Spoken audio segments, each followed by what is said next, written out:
Welcome everyone. Thank you for joining us for today's webinar. My name is Anna and I'm the Operations and Marketing Executive at CoSpace. So CoSpace Park is actually a co-working office and we provide event space for rental. We also offer bi-weekly free events during this period. We have been hosting online talks.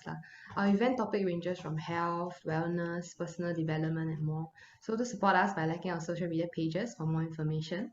So today we are presenting what makes a good leader and a strategic leader by Rish. Rich is the founder of Trynkle and he has years of experience in finance, government, advisory, and fintech industries and more. Throughout his career, he has worked with 6 distinct geographies and managed teams of more than 500 people. In addition, he counsels multiple fintech startups in Southeast Asia. So we sure are excited for more insights from him this afternoon. And if you have any questions during the presentation, feel free to send them in anytime, and there will be an allocated time for Q&A towards the end of the webinar as well. So now without further ado, we'll turn the time over to Rish.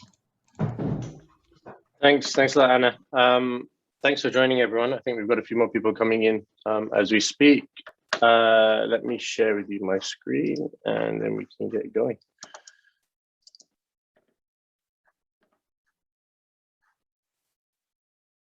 Hope all of you can see my screen.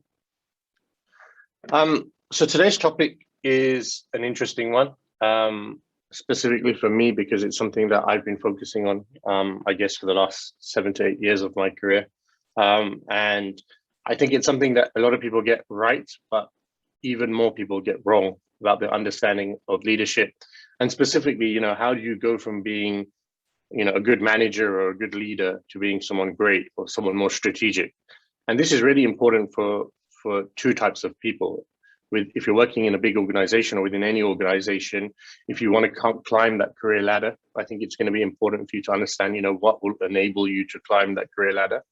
And for those of you in your own business setting, it will give you a bit more perspective as to, how to manage your staff, one, but also how to grow yourself as a strategic leader within your own business. And it's very industry dependent, yes, but there are some pretty core qualities every leader has. From turning themselves into just, a good manager and a good leader into, say, something more special. And that's what today's talk is going to be. As usual, we're going to probably do about a 35-40 minute talk today. And then after that, we'll probably have about 10 to 15 minutes of questions. So do prepare your questions and I'll take them later. So we're going to talk about good leadership and strategic leadership. We're then going to show you the skills that I mentioned, and then going to take you forward into developing more strategic mindsets, which leads us on to another talk that we're giving in a few weeks. So my leadership journey was pretty kind of, I guess, normal at the beginning. When I left school and stuff, I went into a normal kind of graduate role in banking and kind of climbed the ranks corporately within banking to become, a vice president, a director, and then I kind of ended my banking career as a COO and CFO. And during each of those stages, it wasn't just about how good my work was, it was also about how good a leader I was. And then when I started my own company, Trynkle, a few years ago, it was also about, part of my job is now developing and coaching executives so that they understand, do they want to be a strategic leader and how do they go about it? So this whole concept of leadership for me is, it's embroiled in my day-to-day life every day, every hour with every client I see. And some people get it right. Some people just have it inbuilt in them that they are those strategic leaders, and that they can definitely manage themselves in a way that brings out the best out of them as well as the company. But some people don't have that. And sometimes it can be learned, sometimes it can't be learned. And hopefully today you'll see a few signals and a few ideas that will help you really realize whether strategic leadership is for you, one, and B, whether you're close to it or you're far from it, and how do you get there? So the first thing, what do we think about in modern society when we think about strategic leaders and good managers and good leaders? I mean, a lot of those people you definitely recognize, all the way from Elon Musk to Vin Diesel, Professor X, Tim Cook at the bottom for Apple. These are pretty much quintessential strategic leaders in our cultural and business space. They're either viewed as good and strategic leaders because they're pioneering and they're doing things completely differently. In some of their cases, they're driving the world's biggest companies, or most valuable companies. In some cases, like Professor X, he's a leader of a group of mutants in X-Men, but he's without doubt the leader of that. And he's without doubt the person who tries to come up with the strategy of the X-Men. If you look at Vin Diesel in the fantastic, the Fast and the Furious series, he's obviously the person, the go-to guy. Whenever they have any of their car missions or they have to fight any bad guys, he's the guy who pretty much pulls the strings together. And if you look across all of them, there's nothing really from a personality point of view that suggests that, oh, all leaders have the same personalities and should be doing things the kind of same way. But they still impose themselves and they still have this quality about them that allows people to follow them and brings out the best in them. So when you think about leaders, it's not just about a business sense, it's also about a sporting sense. You know, what makes the captain of, I don't know, Liverpool, Jordan Henderson, a great football captain? What makes LeBron James a great leader at the Los Angeles Lakers, and things like that? What makes a great movie director a great movie director? Because he's pretty much cattling all the sheep and in that movie set and bringing out the best of them to make a great movie. So think about leadership in those senses. It's not just about business, but the qualities within a great leader or a strategic leader across all industries tend to be quite similar and quite imposing. So what do I mean when I talk about a good leader versus a strategic leader? So there's a couple of key points. One is there's nothing wrong with being good, okay? You all have KPIs at work. You all have managers who assess you, and they may just say, "Hey, you're a great person. You're a great worker," or may even go to the extent to say that you're a good leader. Now that's good, and that takes you quite far in your career. But like I mentioned at the beginning, if you want to actually have give an impression or impose yourself on your industry or your company, you need to start thinking of things more strategically. And the way I always think about it is, are you going above and beyond your day-to-day job to make yourself a strategic leader? Are you seeing things as your 9 to 5? Or are you seeing things as your 24/7? Or are you seeing things in a much more helicopter level picture as opposed to day-to-day activity? And that's a really important point. So if you look at the bottom left of my quadrant, you know, a good leader provides expected results consistently to stakeholders. So you do your job well. You are able to manage the vision of the company, and it's pretty predictable what kind of output you're going to get from the rest of your team and for the rest of your company. What does a strategic leader do? They promote dramatic changes. So if there's a change strategy within the organization, if something comes in to the company from left field and there's a COVID or there's a potential for a new product in the market, a strategic leader would kind of raise to the fore, whereas a good leader may not necessarily be in the position to do that. If you look at the top right quadrant, good leader delegates responsibility and authority. Very good at managing their team, very good at getting the best out of their team. But a strategic leader is someone who actually asks the question about whether they need that team. Should my team be joined with another team?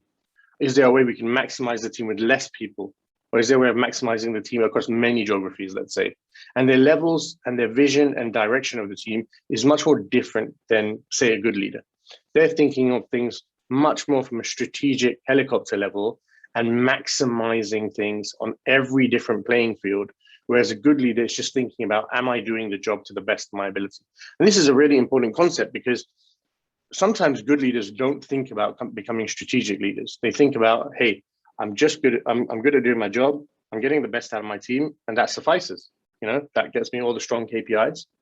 And then a few years later, when they're doing their performance review or whatever, and their manager says to them, well, yeah, okay, great, you've done well. Here's your bonus, here's your salary, but you know what? There's no promotion for you. They start to question it.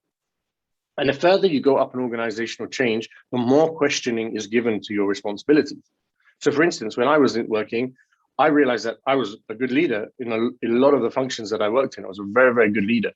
But what was going to make me a strategic leader? What was going to take me over that barrier that enabled me to get the roles like a COO or a CFO that is much more strategic, much more influential, much more empowering, and ultimately has a lot more responsibility attached to it. And to do that, you need to think outside the box in a very, very, very stringent, way, in a way that is, in a not so stringent way. You need to think of yourself in a way that has a lot of flexibility, has a lot of pioneering kind of attributes to you, and think of yourself as, hey, more of a developer, a creator, more than just someone who's actually doing the day-to-day work. And a lot of people come to the realization in their career that actually, I'm never going to be a strategic leader. I can't just motivate my staff or energize or inspire my employees. That's just not who I am. I'm really good at my job, or my personality doesn't let me do it. A lot of people realize that, hey, you know what? I'm not really that good at laying roadmaps or thinking about the future or preparing for eventualities that might happen. And as a result, they just become ingrained as good leaders. And there's nothing wrong with that. And if you look at some of the top companies in the world, every company needs good leaders. Every company needs good leaders, but most companies only have a few strategic leaders. And this is a really, really important point to bring up. Don't put pressure on yourself to make the jump from good to strategic. First, understand whether you're actually capable of making that jump. And if you are capable of making that jump based on your passion, your personality, and your desires, then you can probably, think about some of the skill sets that enable you becoming more strategic. So don't put too much pressure on you, but hopefully that gives you a bit of a distinction between good and strategic. And, to use a sporting analogy, a good leader in a football team is probably someone who, when everything's going well and they're scoring goals and they're winning matches, they're playing well and they get the best out of their players. But what happens when things are going badly? What happens when you've got injuries in your team? What happens when a side suddenly goes 2-0 or 3-0 up against you? How do you respond to that? How do you get your troops up? How do you think about how do we avoid that going forward? How do you make the changes that are necessary to that team? And football coaches and football captains are very good examples of this, because actually the best football coaches and captains aren't the people who necessarily do well when the going is good. They're the people that do well when the going is good and when things are actually going sour and quite bad. And it works for all industries like that. And you'll see that a lot of strategic leaders spend as much time thinking about the worst case scenarios as they do the best case scenarios. That's a really important aspect. And I found this out when I was a COO, that, you can't just see things through that tunnel vision and think about your 9 to 5. You have to think about things from, 3 years ago, what happened 3 years ago, to what's going to happen in 20 years. And the more you grow up a company, the more you need to think like that. The next slide is a bit about blue ocean leadership. Now, you guys don't need to know the ins and outs of blue ocean leadership, but it gives you a bit of an insight as to how leaders kind of think about their roles. And specifically, I think it's going to become a topic that is pretty relevant in the next few years. So it basically deals with looking at organizations and employment models from the point of view of the employee. Are you maximizing the most out of your employees? And are you actually making your processes and procedures as efficient as possible to deal with the talent pool that you have? And it's definitely something worth reading about. But the part of blue ocean leadership that I want to tap in today is specifically how managers think. So as a manager, let me ask you a question. How much time do you waste on your energy going into activities and acts that don't necessarily need to be there? So for instance, if you have a team of a marketing team and you've asked them to do a Facebook campaign, as a leader, are you doing too much of that yourself? Are you actually thinking about the campaign too much yourself? Are you going online and Googling and researching a zillion things in the background when you've actually delegated that to your team? And this is a good example of eliminating activities where, as a leader, eliminating activities where you shouldn't really be contributing your full intellect to. It's quite important, because on a day-to-day basis as managers, we think we're responsible for a lot of things, but our job is the responsibility part of it. It's not necessarily doing the day-to-day acts. And if you work in, say, a factory, or you work in a McDonald's, the managers don't go and produce the burgers themselves. They shouldn't be wasting time on thinking, is that bun buttered all the time? Is that burger cooked all the time? They should have quality control that enables those things, but their mental energy should not necessarily all be invested in those acts. So the idea of blue ocean leadership introduced this idea of eliminating wastage in your mind. And what that really means is eliminate the areas of your thought process that are really not contributing to the big picture. And you'll see this in strong leaders. They don't waste mental energy on thinking about things that they have zero control over or that are already being taken care of by other people. So that brings you on to what's the opposite of eliminate? Raising, essentially. So are you actually cultivating and coming up with intelligent thought that other people are not thinking about? That's really another important aspect of blue ocean leadership. So are you thinking outside the box? That's the classic statement we all talk about. You've probably heard in your performance review, John or Jane, I need you to think outside the box more. Well, are you doing that? Are you doing it more than your current level? Are you thinking of new ideas, new products? Are you thinking of ways of optimizing processes or getting the most out of your staff? Are you reading about new business models? Are you reading about how the industry is changing, right?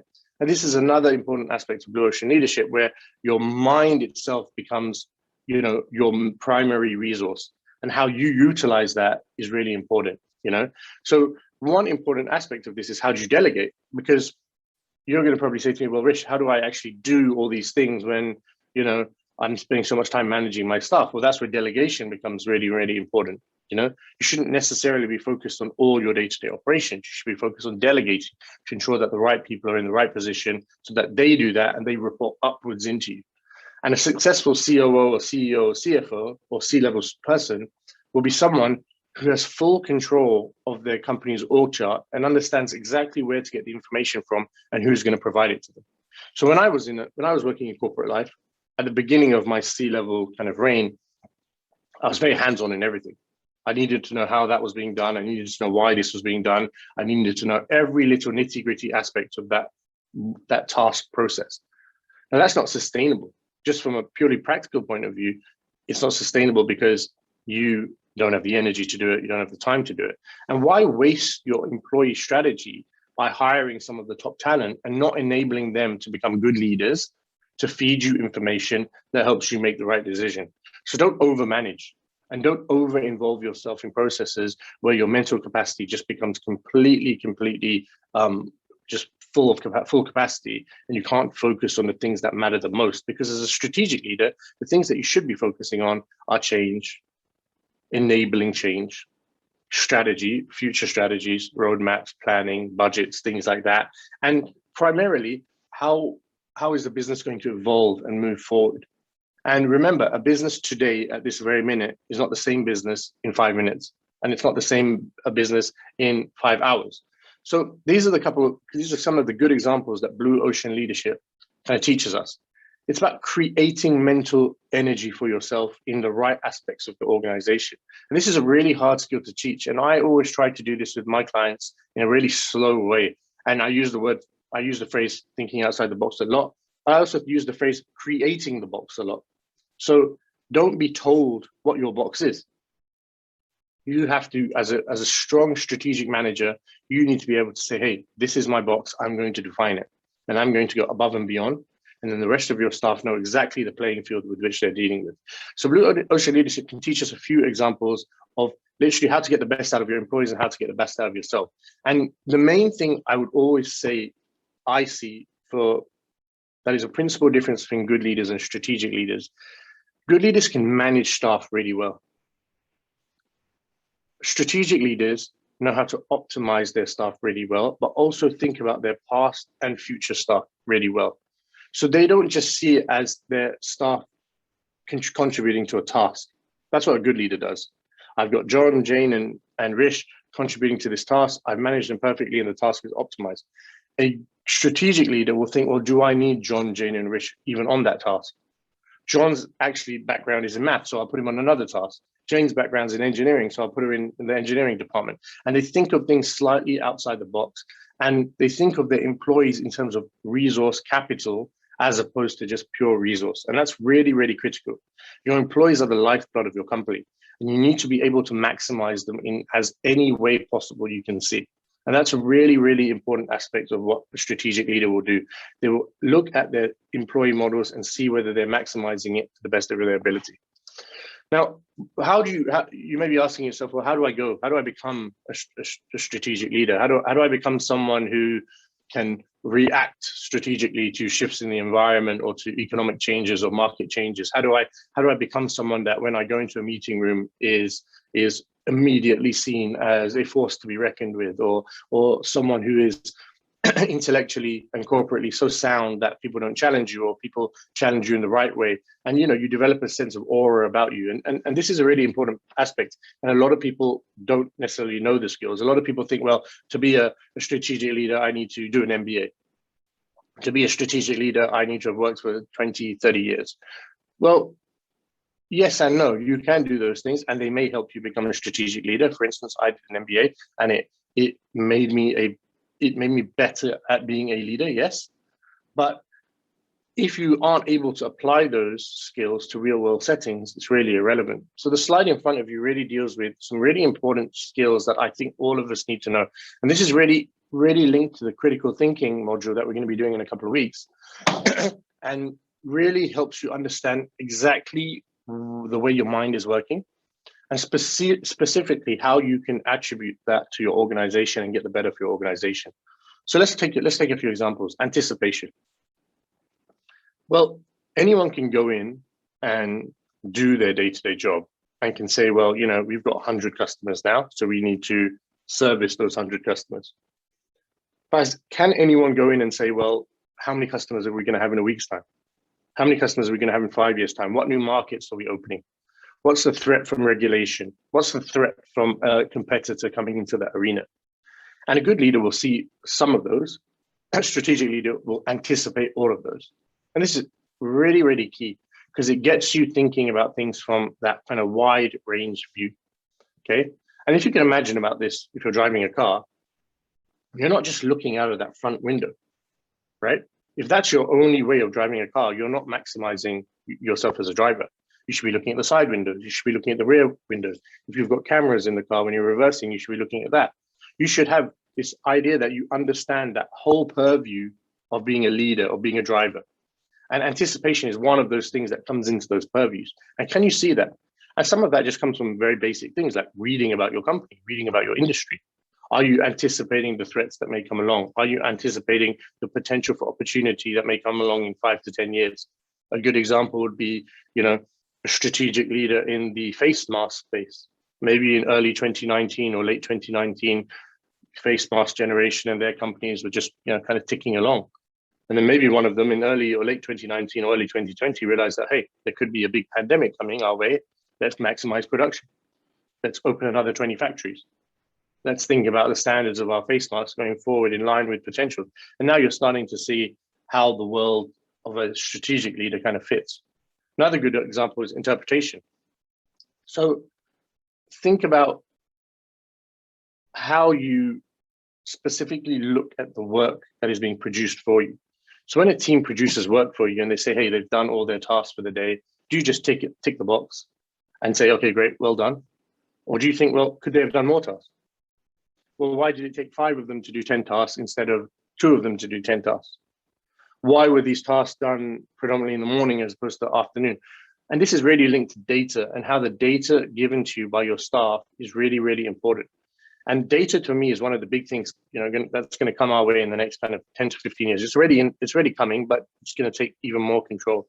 Because as managers and as leaders, especially as you go up organizations, you're actually removed from your production lines, you're removed from your day-to-day processes. So your reliance on making big decisions is on the data that's given to you. So ensure that you have a really good data management system. You ensure that the data is being given to you in ways that you want it, and be able to interpret and analyze and reflect that data to maximize your organization and maximize your abilities as a leader. And that's how you start to see trends. And a really good non-working example of this is sport. So if, I don't know, let's use a boxing example. So you have Floyd Mayweather is going to fight Manny Pacquiao, the 2 best boxers of the last 20 years. When they fought, it was a big match. And they asked Floyd Mayweather when he won, well, what was his process of winning? And he just said, well, I download data. And it was his ability to kind of learn what Manny Pacquiao had done for the last 50 fights of his career and interpret it both outside the ring and in his training and inside the ring when they were boxing, and come up with a result. And that's what a strategic leader needs to do. The level of interpretation of data and the level of interpretation of what's in front of them needs to be really strong. Aligning, pretty obvious, you need to be able to, make sure that everyone in the organization, from a stakeholder at a high level to a stakeholder at a lower level, kind of buys in. And that comes a lot together with HR and corporate governance, ensuring that your missions, visions, values, and your views of what is driving the company forward are all aligned. Challenge is also pretty important. I think one of the things leaders get away with a lot in their careers are they're not challenged enough. So by default, being a leader, oh, Rish, he's a COO, we can't challenge him. But invite challenge into your arena. Invite challenge within your own management group, and invite challenge from your staff, because that helps you grow. You're not in a leadership position or strategic leadership position because you're free from all challenge and you're just the best in the world. you're in a leadership position because you can deal with challenge in the most effective way. So to invite challenge from your staff, invite challenge from your stakeholders in a way that makes you grow as a leader. I think that's really, really critical. Decision making for me is probably the most important thing any strategic leader has to do. And decision making in every part of life at the moment for most people is a pretty kind of lax, overly flexible kind of regime. And what do I mean by that? I mean that a lot of people don't know how to make decisions effectively. Now, you obviously have to interpret, you obviously have to align, you obviously have to deal with challenges, but ultimately your job as a strategic leader is to make a decision, okay? And a lot of people go into strategic leadership roles, but they still, outsource their decisions to their superior or to their number ones or to their number twos. You can't afford to do that. You need to be able to take responsibility for the decisions that are going. And the best way to do that is to have your own decision-making tree internally that says, well, I've got the data, I've taken feedback, I've taken challenge. Am I aligned to the end goal? Yes. Well, what's my decision? And that's really, really important. And you need to be confident in that decision-making ability. Otherwise, your distinction as a strategic individual versus just a good manager is going to just become really, really difficult. And people are not going to give you more responsibility, and you're not likely to climb that corporate ladder any further, really, if you can't take ownership of your situation and your decisions. And this is really important if you own budgets. It's really important if you're managing teams. And it's really, really important if you have aspirations to go on and be, real kind of revenue profit generators for the company.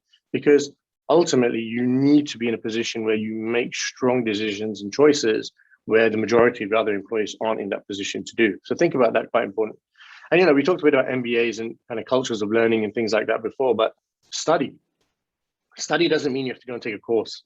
Study doesn't mean that you have to, go and open, some masterclass session on YouTube, but it could just be reading. It could just be learning from your predecessor. It could be learning from your team underneath you, but involve yourself in a learning culture where you are constantly being fed information about your industry, about your team, and about other things like, management styles, implicit knowledge, things like that. So that generally, whatever you're doing in your day-to-day life, you're at least absorbing information.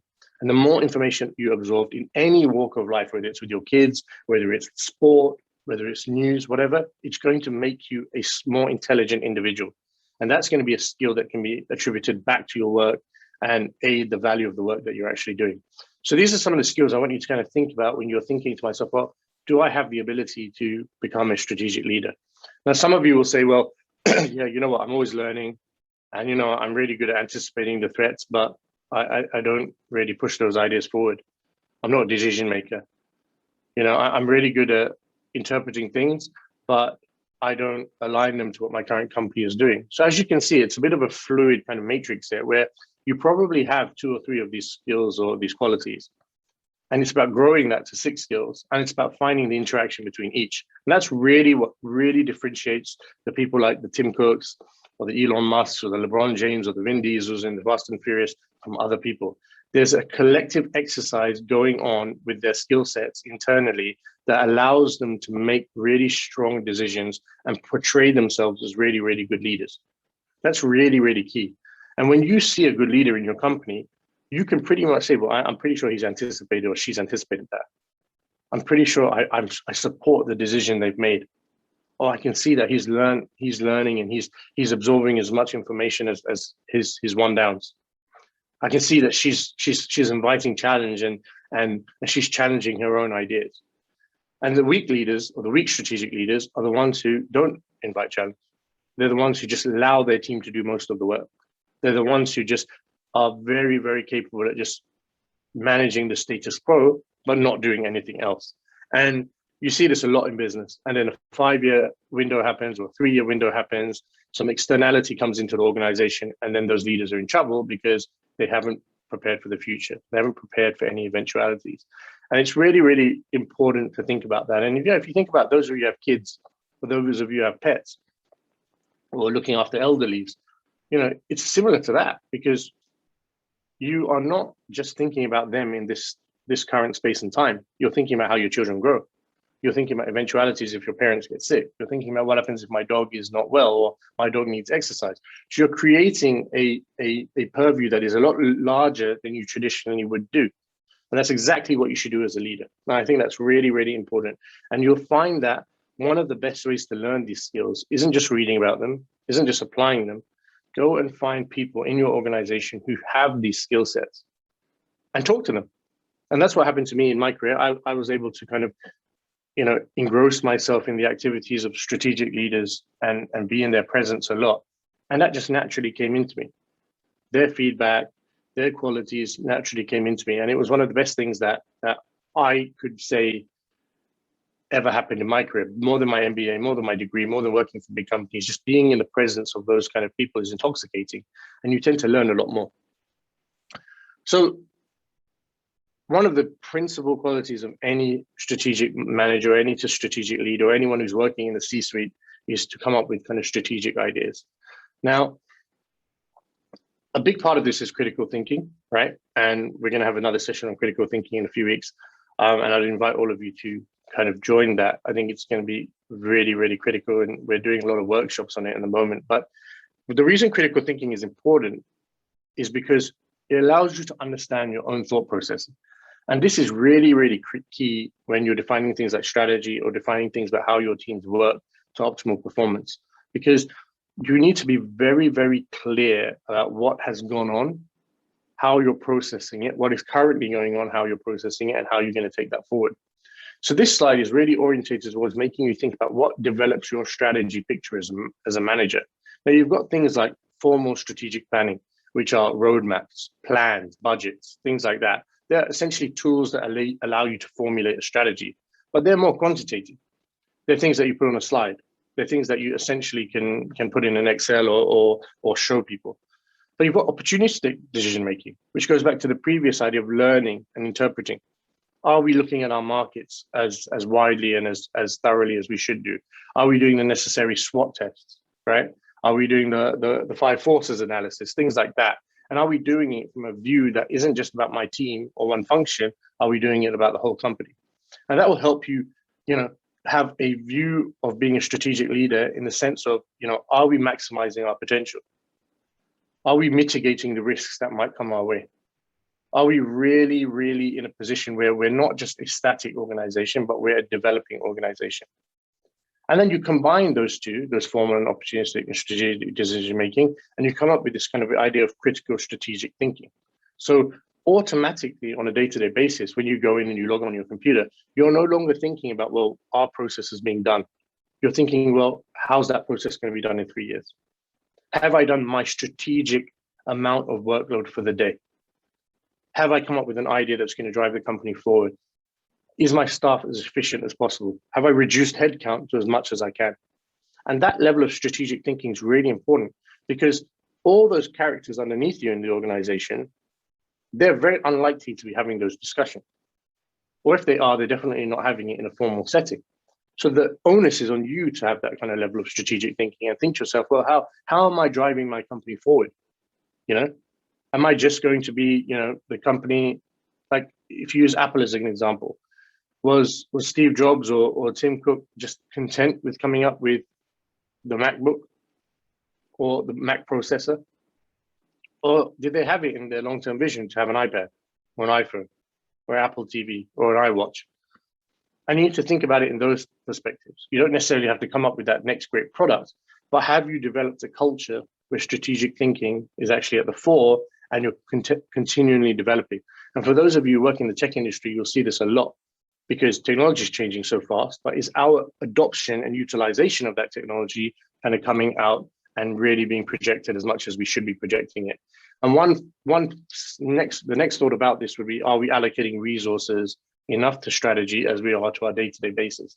And that's a really important question, because if any of you are managing teams, one of the things you should be looking at doing is to say, well, okay, my job is to come up with a strategy, but can my team help me in this? And it's about, are my resources adequately, divided between those doing day-to-day activities, BAU, if you like, versus those doing BAU and more strategic thinking. So one of the KPIs I always instill in every single one of my team, I say 90, but depending on the individual, 75 to 90% of your day-to-day activity should be BAU, business as usual. Get that process done, develop that computer chip, do that financial report, whatever. but 25 to 10% of your time should go towards more strategic thinking. Come up to me as ratio manager with a new idea. Come up to me with a way you think the team can be run more efficiently. Come up to me with a book that I need to read, or the team needs to read to become more educated in our space, or it just could be an interesting book. Write me some notes about a presentation that I did that you didn't agree with. Give me some critical feedback. And that's really important. And if you encourage that in your team at a really reasonably kind of young maturity, young age, and as individuals, if you start thinking that way at a young age, it will really, really help you in your career. Because then you don't think to myself, like when I was a COO, I became a COO when I was 33. I never thought to myself, well, oh, that guy's 50 years old, he has more knowledge than me. I thought to myself, well, I've embedded myself in the process and the industry. I know just as much as him. And you won't think about those barriers anymore. And that's a really, really important aspect. And this slide just hopefully owns that message in. So as I mentioned, we're going to do a workshop on critical thinking in a few weeks. And critical thinking is a very big topic. Today, I just want to get you thinking about things much more strategically. And like I said, it doesn't necessarily have to be in the workplace. It can be about anything you're doing in your day-to-day life. So let's go through these one by one. Ask strategic questions. So for those of you who have seen some of our previous talks, we do talk about some issues in a very high level. And sometimes that's not really that necessary, right? Especially if you're just doing day-to-day roles. But sometimes it is important. Asking, where the company's going. How much money do we intend to make in 10 years? What's our exit strategy? All these things are important. And strategic leaders have these questions always going on in their mind. They are high-level, helicopter-level questions. And for those of you who pitch or do investor decks or go and sell things, you need to be able to not just see things as a linear thing. You need to be able to see them as a widespread task. So asking those strategic questions are always really valuable. Observe and reflect. Understand the past and your current situation really, really well. And collate data. Collate as much data as possible, whether it's in a system or in your own mind. It will enable you to forecast the future and reflect about your company's intents and strategies in a much more effective way. A good way of doing this is just thinking a very simple example. Well, traffic jams. Well, if you know that road has always got a traffic jam, you observe, you reflect, and you take another road, right? If you observe that, the favorite can of milk that you buy every week is always, sold out by 10 a.m. on Monday morning, well, then you reflect and then you go and buy it before 10 a.m. on Monday. So these are some different angles of looking at things from a data collection and reflection point of view. Consider opposing ideas. Goes back to the idea of challenging, always be that person who's open to other ideas. Now, that doesn't necessarily mean that you need to take those other ideas on board. It doesn't necessarily mean that you also need to, even overthink about those ideas, but be one of those persons who's open to those ideas, who's allowing people freely to ask questions, to suggest things. And your ability as a strategic leader will actually enable you to decipher whether, hey, those opposing ideas add value to my strategic concept or they don't add value to my strategic concept.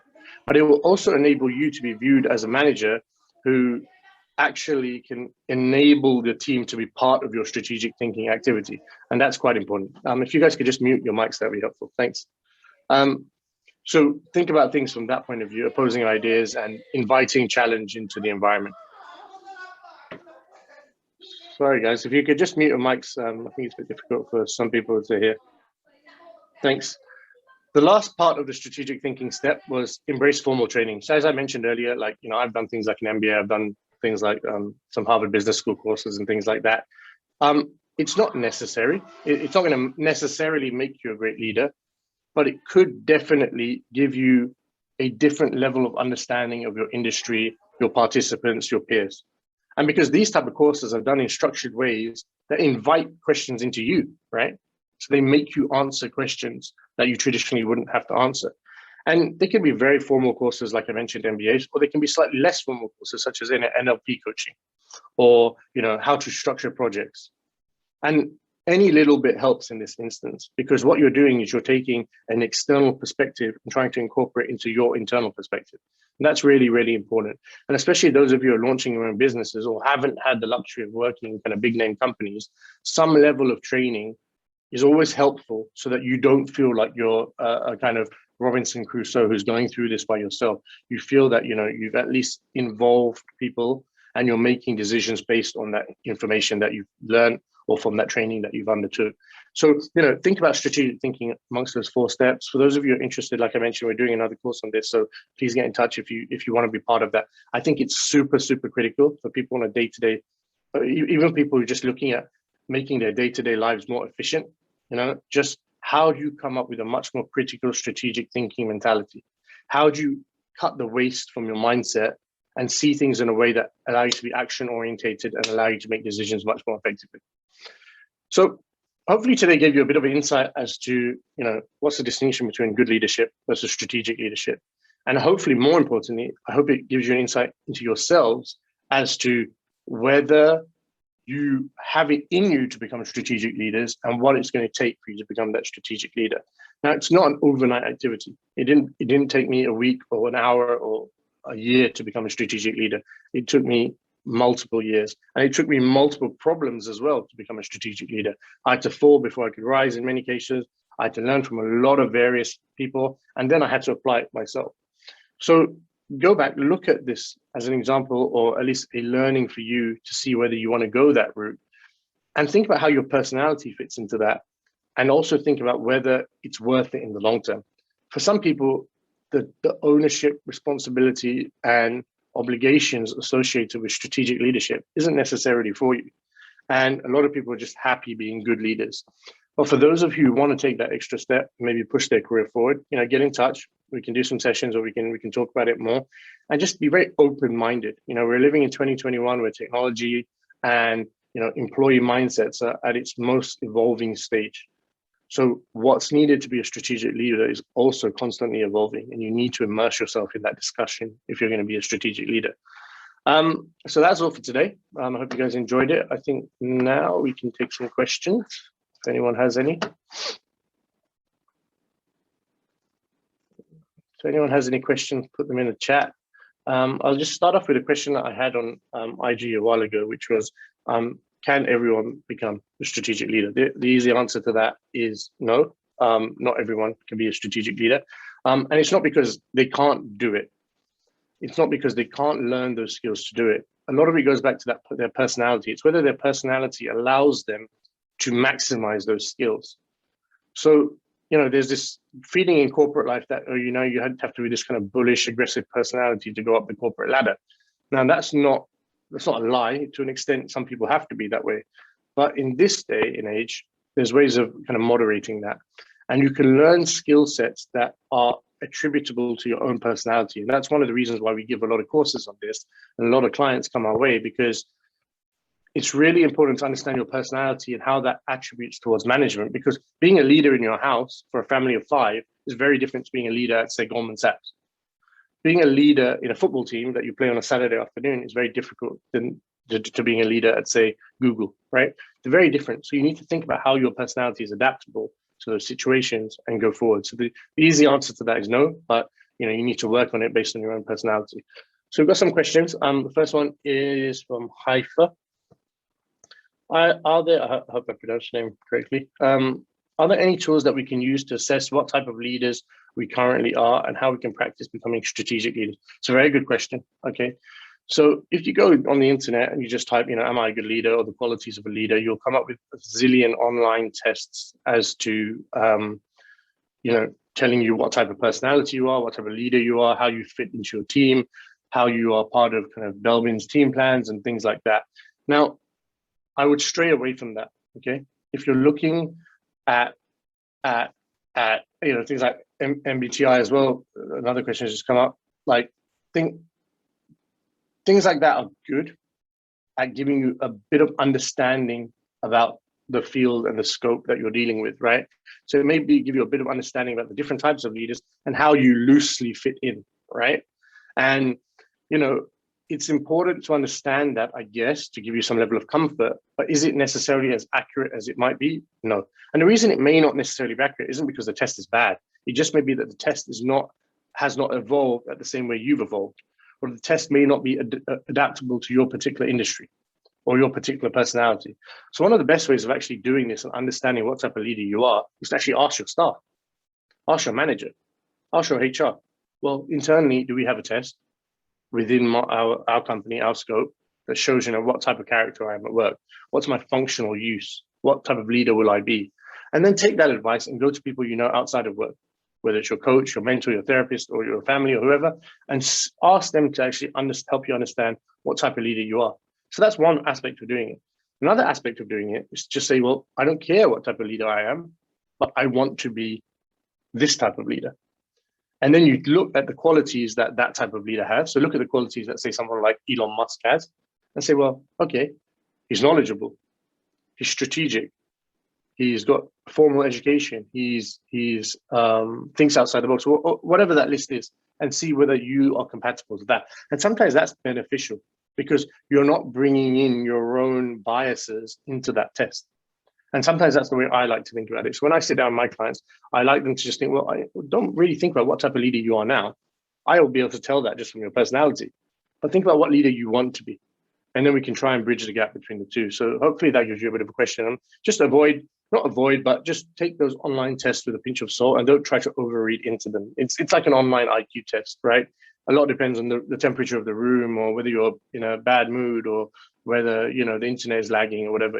Think about those parameters and do that.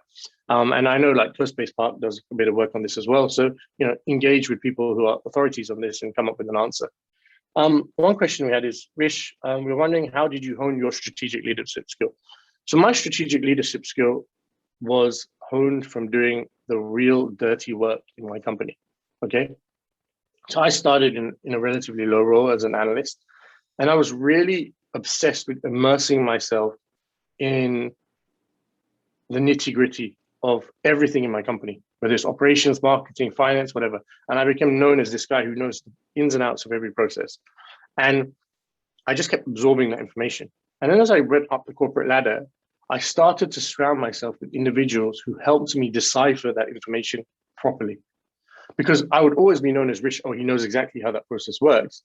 But then I would meet someone who was like, well, to take that process further, you need this knowledge, or maybe try this angle, or maybe do things this way, or maybe spend money here.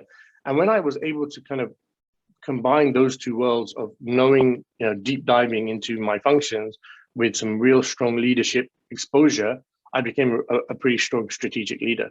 And then I did my MBA to take that further, which was more a formal exercise for me to gain confidence in myself. It was like surrounding myself with significantly more intelligent people than me and seeing whether I could hold my own with them. And that's what MBA school essentially does. And a lot of it is just immersion. Don't back down. If there are strategic projects, if there are projects out there in your organization that are really, really that you want to get involved in, go for it. In some capacity, it could be giving them the data, it could be giving them ideas, it could be just doing color schemes, whatever. We're going to get involved in it. And you can't learn strategic leadership without learning on the job. And it's like a chef in a restaurant. Every successful, well-renowned chef started off cutting onions or washing dishes in their restaurant. And that was a really, really important example because it shows the plowing you have to go through to get to that top level. Okay, so I think that's really, really important.